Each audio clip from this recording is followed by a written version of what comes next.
Okay យើងមកមើលចំណុចទី2 Okay second two asking about business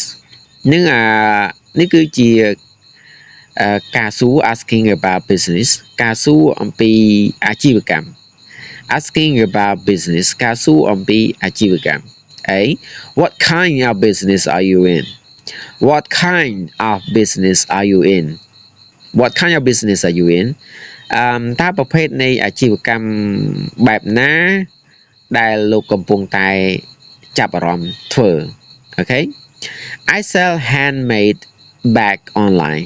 បានន័យខ្ញុំ sell handmade នឹងបានន័យថា bag កាបូបយើងប្រែតែកាបូបណាកាបូបដែលធ្វើពីដៃ handmade នឹងធ្វើពីដៃសិប្បកម្មច្នៃធ្វើពីដៃណាបងប្អូន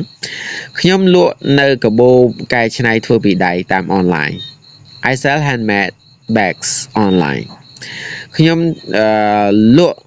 នៅកាបូបដែលកែច្នៃពីដៃនឹងតាម online ចង់និយាយអញ្ចឹងណាបងប្អូន